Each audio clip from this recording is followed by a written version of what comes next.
ഇത് ഉത്രാട ദിവസത്തെ വീഡിയോ ആണ്. ഇഹു ടാറ്റാറ്റി പോവാൻ റെഡി ആയിട്ട് നിൽക്കുന്നുണ്ട്. നീതുവിനോടൊക്കെയാണ് കേട്ടോ പോണത്. ഇരവിനുള്ള ഓണക്കോടി ഒന്നും കൊടുത്തിട്ടില്ല. പിന്നെ വൈകുന്നേരം ആയി കഴിഞ്ഞ് കഴിഞ്ഞാൽ നീതുവിന്റെ വീട്ടിലേക്ക് അവർ പോകും. അപ്പത്തേക്ക് ഓണക്കോടി ഒക്കെ കൊടുത്തിട്ട് വരാന്ന് വിചാരിച്ചു. അങ്ങനെ നമ്മൾ രാവിലെ തന്നെ ഇറങ്ങിയിട്ടുണ്ട്.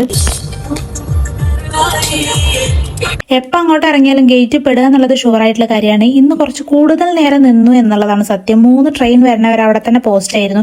പിന്നെ ഇഹുവിന് കുറച്ചേരം കഴിഞ്ഞപ്പോൾ ദേഷ്യം വരാൻ തുടങ്ങിയെങ്കിലും ഒരു പൂച്ചുള്ളതുകൊണ്ട് മാനേജബിൾ ആയിരുന്നു. അങ്ങനെ കുറച്ച് നേരത്തെ വെയിറ്റിംഗിന് ശേഷം ആ സാധനം അവിടെ പൊക്കുന്നത് കണ്ടപ്പോൾ ഒരു സമാധാനം. പിന്നെ നേരെ വീട്ടിലെത്തി. ആദ്യം തന്നെ നിരവിനുള്ള ഓണക്കോടി കൊടുത്തപ്പോൾ ആളെ ഹാപ്പിയായി. അപ്പത്തേക്കും ഇഹുവിന് ചെറിയമ്മന്റെ വകയും ഓണക്കോടിയൊക്കെ എടുത്ത് വെച്ചിട്ടുണ്ടായിരുന്നു. അപ്പൊ അതും കൊടുക്കുന്നുണ്ട്. പിന്നെ നീരവ് ഓണക്കോടിയൊക്കെ ഇട്ട് കാണിച്ചു തന്നിട്ടുണ്ടായിരുന്നു. കറക്റ്റ് ഫിറ്റാണുണ്ടായിരുന്നു. പിന്നെ ഇഹുവിന് ഞാൻ മാറ്റിച്ചു കൊടുത്തായിരുന്നു.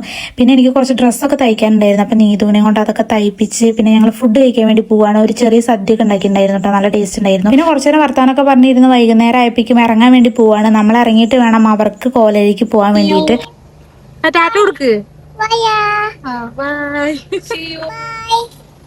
അവിടെ നിന്ന് നേരെ നമ്മൾ പച്ചക്കറി കടയിലേക്കാണ് വന്നത്. നാളേക്കുള്ള സാധനങ്ങളൊന്നും വാങ്ങിയിട്ടുണ്ടായിരുന്നില്ല. അപ്പൊ നേരെ പോയിട്ട് പച്ചക്കറി കാര്യങ്ങളൊക്കെ ആയിട്ട് നോക്കിക്കൊണ്ടിരിക്കുന്നുണ്ട്. ഇഹുനി പൂ കണ്ടപ്പോ അമ്മ ഫോട്ടോ ഇക്കെന്ന് പറഞ്ഞപ്പോ ഞാൻ അതും കൂടി ഒന്ന് ഇതിൽ ഉൾപ്പെടുത്തുന്നുണ്ട്. പിന്നെ വേഗം പച്ചക്കറിയൊക്കെ വാങ്ങിയിട്ട് നമ്മൾ നേരെ വീട്ടിലേക്ക് വിട്ടു. പിന്നെ പോണ വഴിക്ക് തന്നെ ഇഹു ഉറങ്ങിയിട്ടുണ്ടായിരുന്നു. പിന്നെ ഞാൻ അവിടെ എത്തിയിട്ട് എന്റെ കലാപരിപാടികളൊക്കെ ആരംഭിച്ചിട്ടുണ്ട്. ഇന്ന് തന്നെ പുളിയഞ്ചിയും കാളനും അച്ചാറൊക്കെ ഉണ്ടാക്കി. പിന്നെ പച്ചക്കറി അരിയാന്നുള്ളത് ഏട്ടന്റെ ഡ്യൂട്ടി ആയതുകൊണ്ട് ഏട്ടൻ അതിൽ ബിസിയാണ്. അപ്പൊ നാളെ തിരുവോണ വീഡിയോ ഒക്കെ ആയിട്ട് കാണാം. ബൈ.